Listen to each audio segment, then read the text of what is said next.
And we're back with another one. We got our Nissan Altima here, the 2009. I want to say it's a 2.5 engine. We're doing the alternator. And first and foremost, we're going to get the battery off. You don't have to take off both.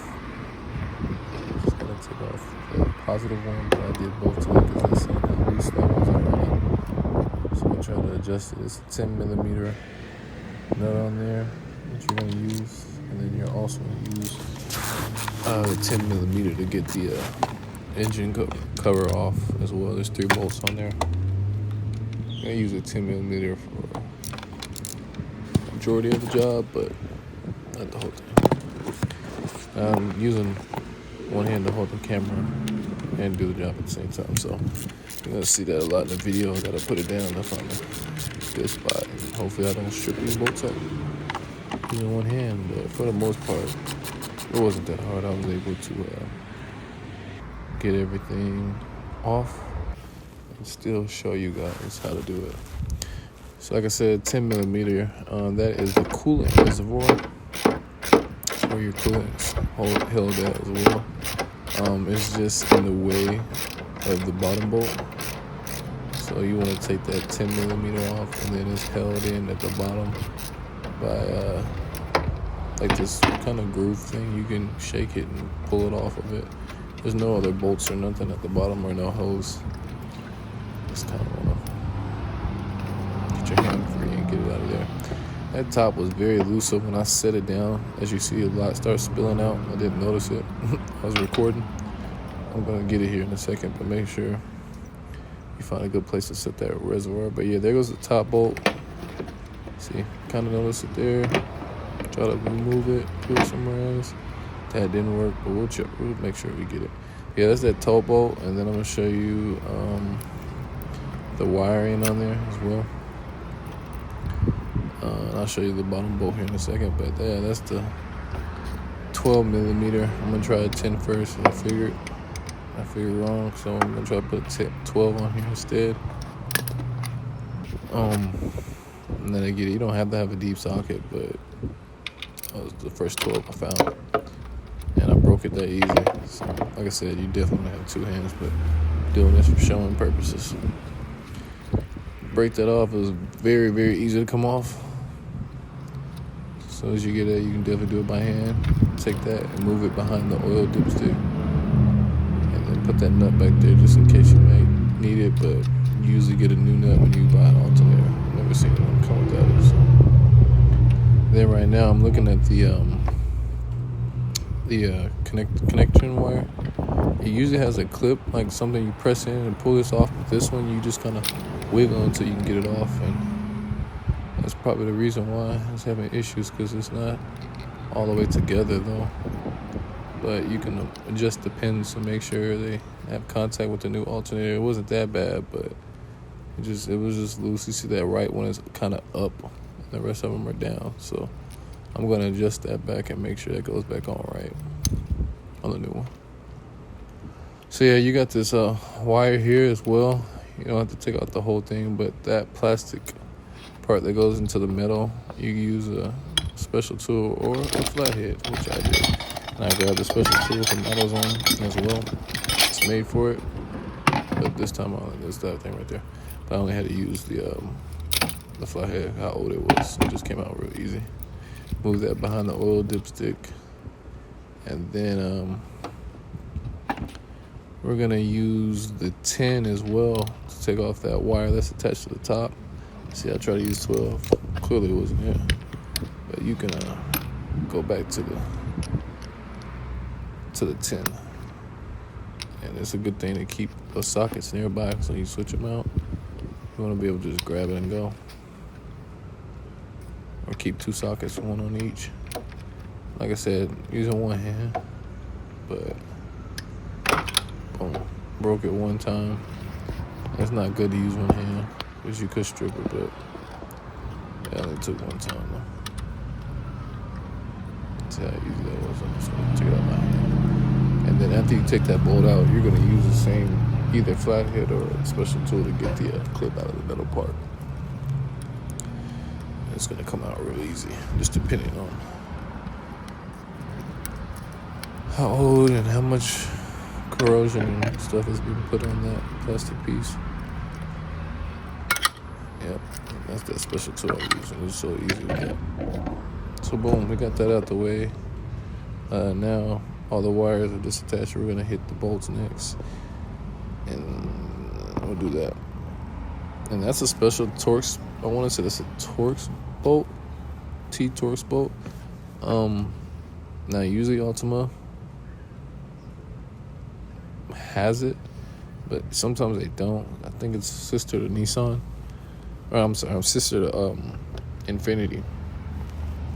So sometimes they do stuff weird like that. I could be wrong. Somebody fact check me in the comments. But yeah, you're gonna use a 14 millimeter for the top, and I haven't took off the belt yet, so I'm just breaking these nuts loose. I'm not completely taking them out, because then the alternator will just slide under the belt and it'll make things awkward and then and hard to take off. Like I said, that was an 8 millimeter Torx bit, and I'm just using a breaker bar because that was in there. And don't be afraid to spray these with WD-40 or any type of lubricant to get these things off. It'll work for you. So yeah, next you're gonna take off the belt, and the tensioner is like right there in the middle between the fender. So you're definitely gonna have to take off the tire and use a 14 millimeter to go towards the engine, go towards the car, not towards you, and loosen that tension. Then you can remove the belt. Remember the belt, or grab a diagram from Google or from AutoZone. So at this point, I can finally break that, not break it, but loosen up this Torx bolt. And it's very, very long, so you will be spinning for a while. And you can tell that I've already took out the 14 millimeter from the top, how the alternator is starting to lean, because that's starting to come out more. So yeah, just keep spinning, keep spinning, keep spinning. And a couple times I thought I can get it with my hand. Clearly wrong. So it's a very, very long bolt. So you want to do that, and then you'll be able to remove the alternator with your hand or a pry bar. Stick it behind the alternator and just pry it towards you. And if you don't have a pry bar, I'll show you a way by hand here in a second after I get this bolt out on how to get the alternator out. This is actually easier than other cars I've done. Yeah, you can just tell that's a long bolt. It's a perfect fit for an 8. You can go buy these tools at AutoZone, O'Reilly's, Harbor Freight's. Harbor Freight's a little cheap. I would go with Harbor Freight's.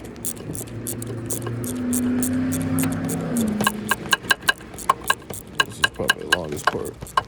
Taking this bolt out. See, I try to go by hand again. Nope. A little bit longer than that. And that pulley isn't in the way at all, so don't be discouraged. You can get it out. Boom. There you go. And that's what it looks like. So next I'm going to show you how to kind of move that, and the reservoir is still in the way. You want to put it in a place where it won't drip, but it's tough. So yeah. Wiggle and shake. Wiggle and shake. It's still attached to the engine block, so you just kind of want to shake it and wiggle it towards you until it slides off. Boom. Or like I said, pry bar. Pry bar would have took 2 seconds. I have one, but that's quicker for me.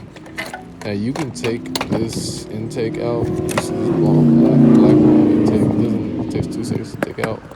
You have well more than enough room, but it's definitely being lazy. I feel like you should have, so this is up to in there. And I'm about to figure out how to get it out. With the intake in, that's the direction you're looking for. That's the way it came out for me. Can't go back. So we're gonna open up the new one. Got it from Amazon. Very, very cheap.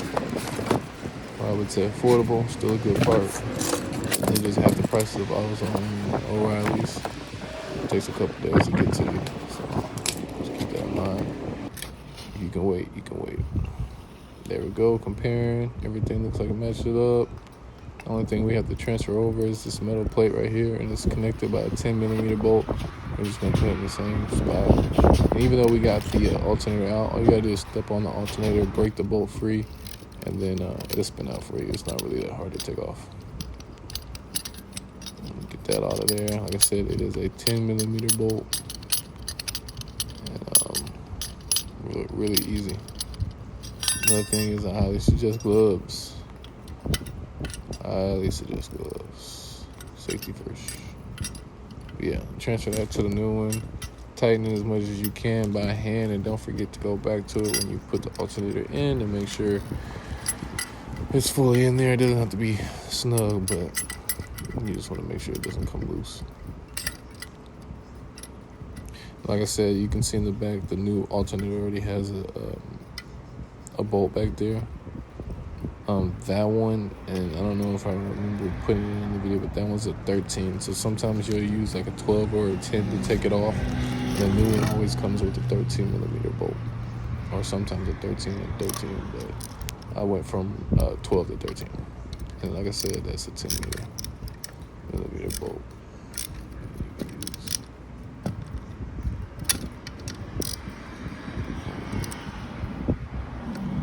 And I'm using one hand once again. So boom, got that thing on there. I'm gonna pick it up the same way I took it out. And then I'm trying to slide her in.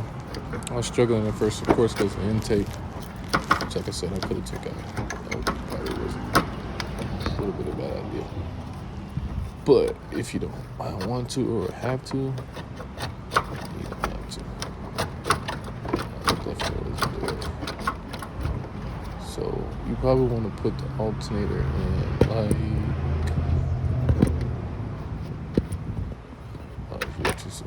anyways, that's me trying to find somewhere to set the phone because I don't have a tripod. I had one, got rid of it, or it broke or something like that. I don't know, I think it broke within my tools in the back of my trunk. But I'm gonna kind of show you here in a second how to put the alternator in with the intake in the way. Got my phone. All right, let's go. So yeah, that way, boom, and it falls in. So then you want to put it back on the engine block, line it up, make sure it's lined up. I went on ahead and put the top bolt in first. Honestly, I feel like you should put the bottom bolt in, but if you do it my way and it works, then good for you. If not, definitely go with the bottom bolt first. Push it in as far as it'll go. When you push it in, if you push it in and if it's still showing a lot, then you're not in the right hole. You should push it in and boom, you should see that much left. Tighten everything back up. Reverse operations. And I'm going to show you the hole. I'm going to try to show you the hole here in the back that the bolt is coming through. So you see your ending point where the bolt should be loading into. At 8mm Torx bolt down there. Kind of see it camera view. Nice, lovely duplex homes customer was at. It was hot, so excuse me. I have my shirt on. YouTube, whatever. But yeah, get that back in there. And you can see it's just one hand show.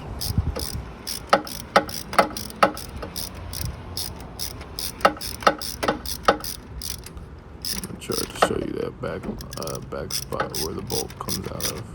You really can't see it unless you were there, but as you twist in, that bolt's gonna fill it up, go through the hole. It's gonna bottom out.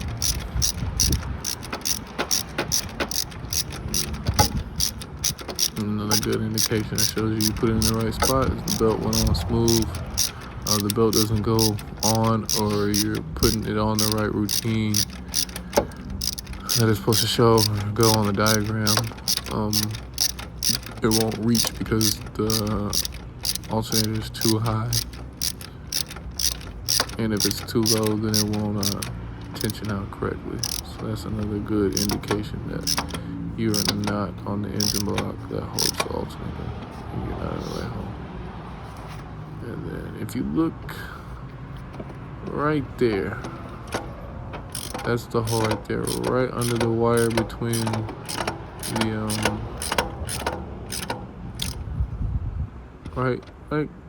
right under the alternator. You can kind of see it looks silver. It looks like a circle. I'll try to zoom in. Yeah, because that's the manifold heat shield. So right there, you'll see the hole starting to darken up, because that's that bolt coming through.